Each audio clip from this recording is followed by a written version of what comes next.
اليوم نديكم نحوسوا شويه في ولايه ميلا وقبل ما نروحوا نشوفوا التاريخ ديالها باسكو لا فيل دو ميلا est une ville qui a un passé historique plus que riche. نخليكم تشوفوا شويه la beauté du paysage. هذا من حقنا الميلا anciennement ميليف. هاد لا فيل اللي جايه قريبه على قسنطينه معروفه depuis l'antiquité et elle assurait à l'époque la protection de Cirta, anciennement Constantine. و d'ailleurs اليوم تقدروا تجوا لميلا وتشوفوا le riche passé. C'est bien indiqué بصح كاينه ديروا في الجي بي اس la mosquée Sidi Ghanem دوك نحكي لكم عليها et vous aurez en fait ici c'est simple une collection de tout ce qui a pu subsister dans la ville d'un point de vue historique. تجمعوهم كاع لهنا. كاين vraiment des objets mais magnifiques et j'en doute pas بصح malheureusement ما نقدرش نحكي لكم عليهم. Pourquoi? Parce qu'il n'y a aucune scénographie, ما كاين aucune information, ما كاين حتى معلومه et surtout les moyens de préservation. Grâce à internet عندنا des informations وهاد لا ستاتيو راكم تشوفوا فيها انا كي شفتها كي قريت ما امنش. C'est apparemment la plus grande statue de marbre blanc en une seule pièce au monde, mesurant 2,90 m. Elle a été découverte en 1880.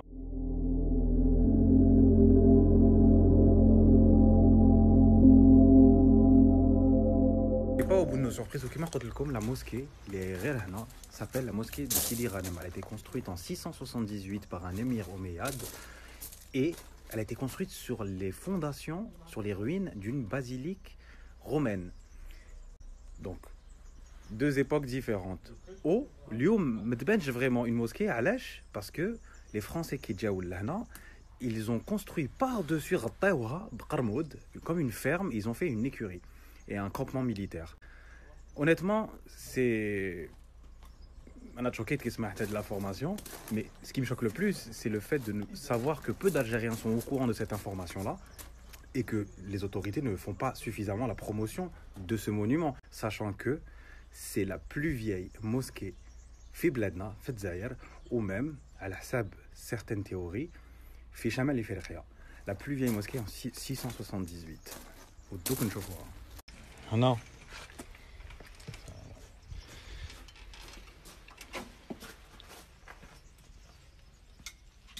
I'm blessed, I'm shocked. شو نقول لكم؟ I'm impressed, I want to cry. Donc نديكم la vieille ville de Mila parce que كيما قلت لكم Mila c'est une ville qui a vraiment un passé archéologique et historique incroyable. راكم تشوفوا les remparts. C'est une citadelle avec des rues pavées.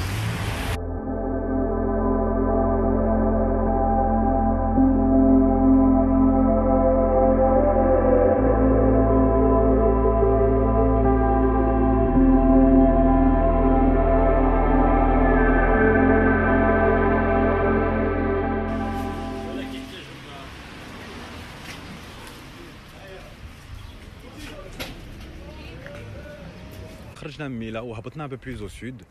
واحد المنطقة اللي أنا تعجبني بزاف اللي هي بلاد الشاوية لي زوريس. وكي نخرجوا من لي زوريس on va aujourd'hui parcourir une partie des زوريس ونديكم تشوفوا واحد المدينة اللي نعزها بزاف اللي هي باب الصحراء.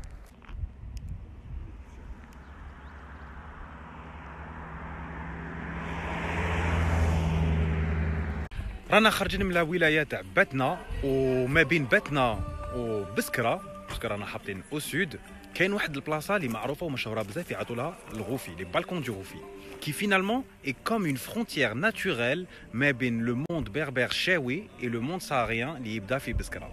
c'est un canyon اللي رانا راح نشوفوه دركا. نخليكم مع الكباش بالمصطلح. Savoir les tapis zaraba ont une place très importante dans l'artisanat algérien où chaque région a le taqalid diaboula ou les couleurs ou les formes géométriques. Maintenant, on a comme des exemples de tapis berbères chaoui qui sont aussi comme les autres tapis berbères avec des formes très géométriques et très colorées. Beautiful.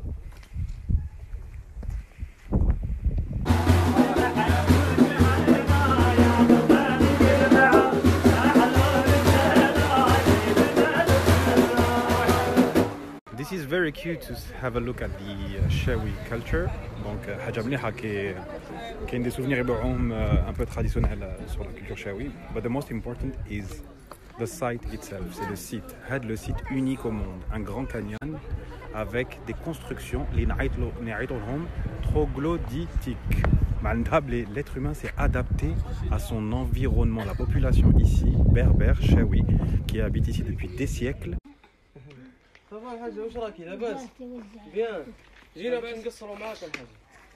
En fait, la dame, Aïcha, mazala Aïcha l'an, في هاد les habitations. Donc رانا خاوتين نشوفوا justement كيفاش مور لي طاغ في les gravures rupestres ou les montagnes كاع. Maintenant on s'attaque aussi évidemment à la nature. كما راكم تشوفوا الحب واش داير في الجزائر. La plus grande frustration du pays, l'amour. يكتبوها في الكرموس.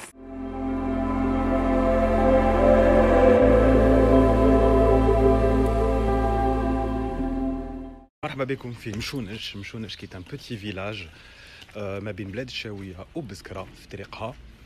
وفي مشونش معروفه بال لو فيت كو سوا ان فيلاج انسيسترال شاوي وين كاين دي روين de l'ancien village, et aussi sa palmeraie qui est très très grande.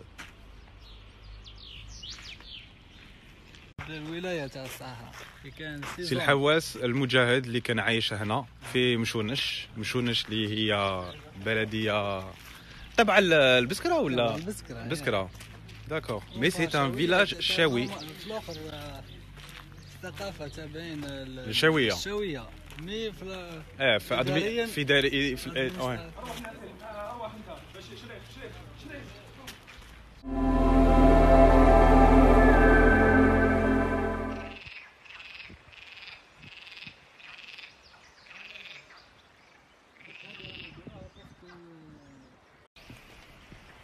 مازالنا في مشونش. واسمها هاد البلاصه رضا الخنقه.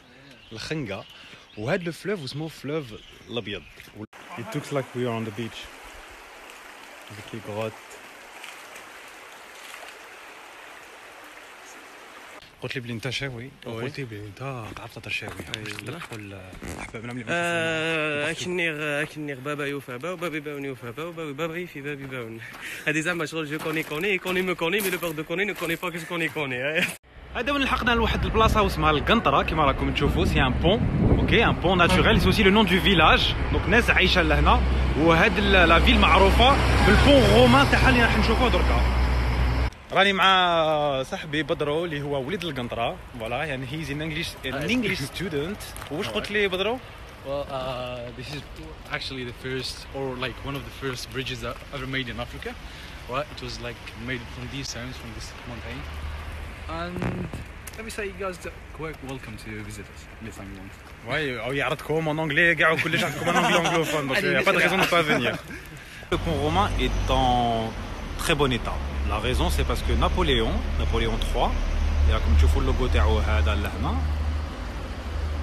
il a restauré le pont. عند الخرجه تاع القنطره كان واحد الفيلاج اللي هو اسمه الحمر. هذا الفيلاج apparemment existe depuis l'époque romaine على حسب واش قال لي بدرو, et même jusqu'à présent continue d'être habité.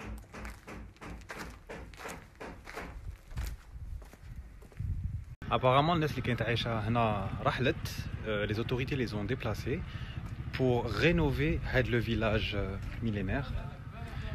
Et entre temps حنا on apprécie القعده. السلام عليكم. وشنو؟ فوالا الله يبارك خويا.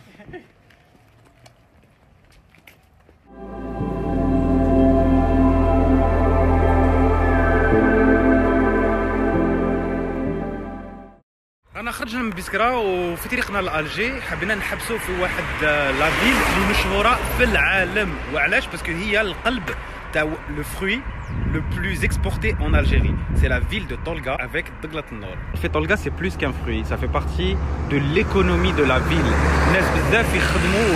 D'ailleurs, différents types. C'est actuellement pas la saison, parce que la saison septembre-novembre de la récolte, mais c'est la saison de l'exportation.